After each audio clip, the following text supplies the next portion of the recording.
So, okay, from the Euler-Lagrange equation, maybe this is an important. So we can look at an example, which is the scalar field. So we look at this Lagrangian.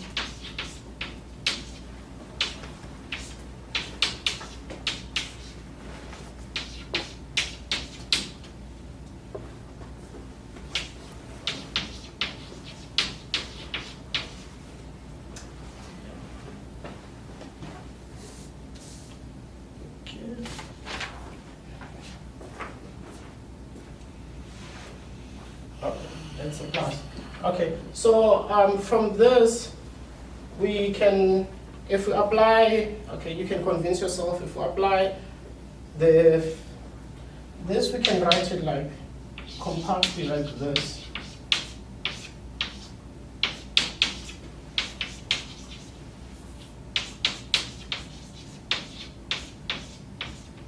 Okay, and then you can convince yourself if you apply those equations, what you get is that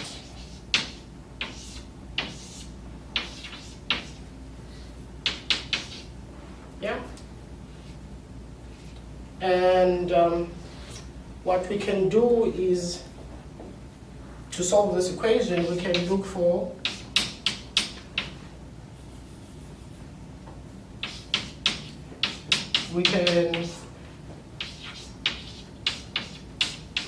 its Fourier transform,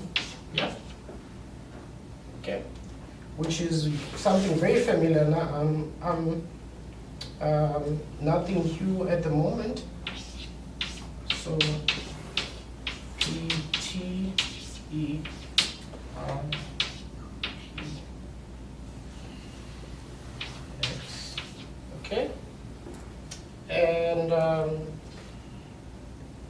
so yes, one thing I forgot to mention is that in field theory we take h bar equals c equals 1. So where there is usually h bars and things like that, we just set them to 1. Okay. So what we end up getting here, if we apply this here, this is that. Okay, so if we apply this here, and we will get this, will give two of this, and then minus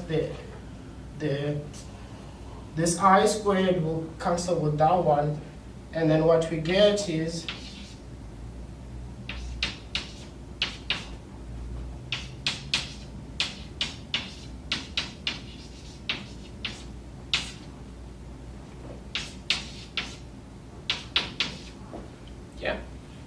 does this look familiar? It does, because this, if we set this be that, right?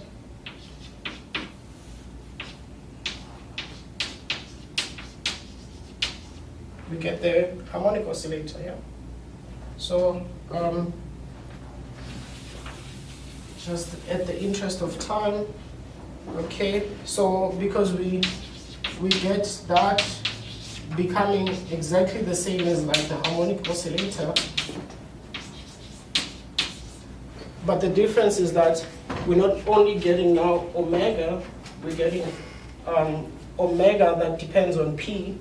So the interpretation they put into this is that for every point we've got like an infinite number of harmonic oscillators.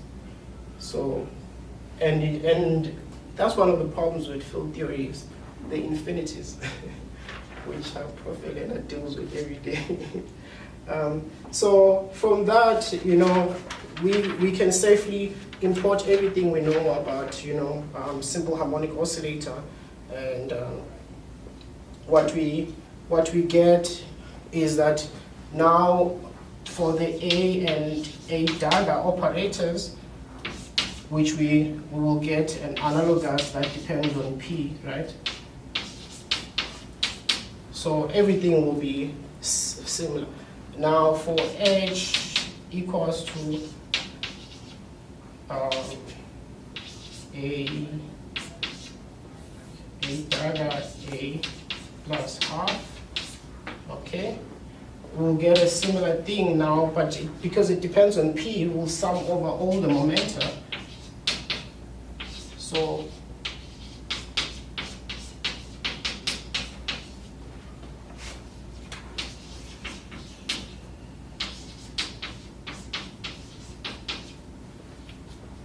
okay, and also there's that term that that this is the ground state at this energy, which here becomes the vacuum energy.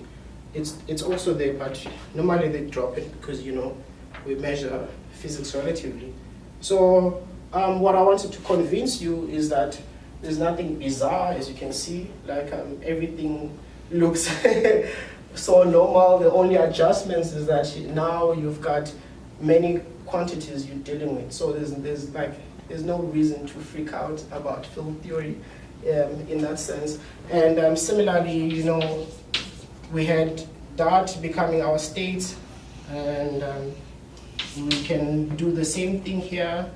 Instead of writing n of p, we can, normally the convention is to write the state as p like that. Yeah. So that is the basics of field theory in a nutshell. One more thing we need to do is to define the canonical conjugate. Yeah. So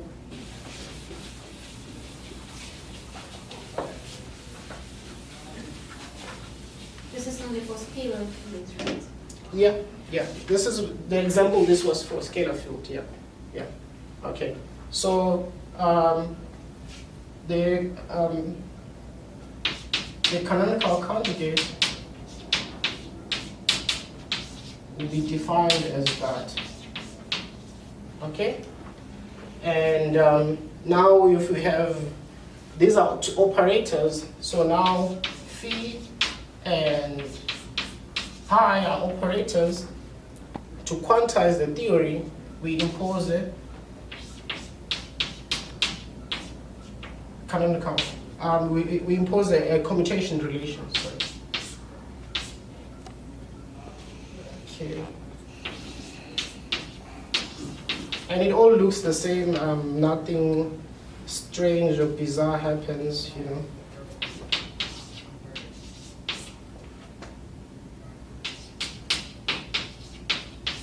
Okay? Makes sense? Yeah. So this might just be a matter of language, but you're saying that you're imposing the commutation relation rather than finding it. Yeah. Okay.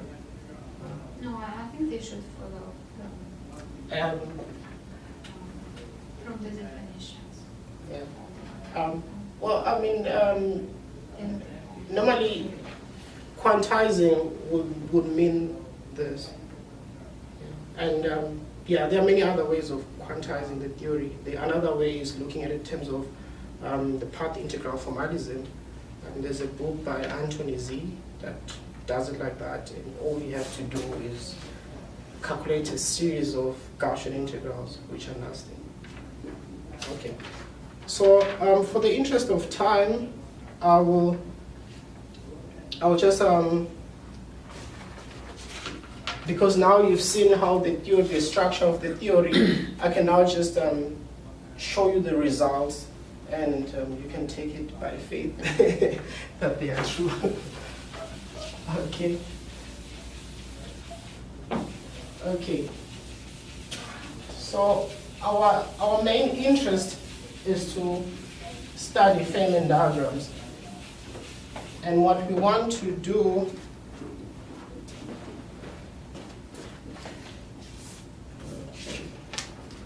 So what we want to do is,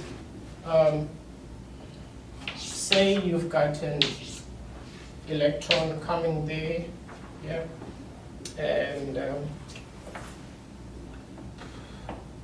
you've got a positron coming there, and you've got the scatter around here, and at an angle mu. Yeah. So that would give that. Sorry, at an angle theta, and that gives you the muon and posemuon. So what Feynman diagram would help us do is to calculate the scattering cross section for this. Yeah. And this is something we've seen before. So one thing I need to tell you before we, so how Feynman could construct this problem is by drawing this picture. Okay. So you've got the proton here.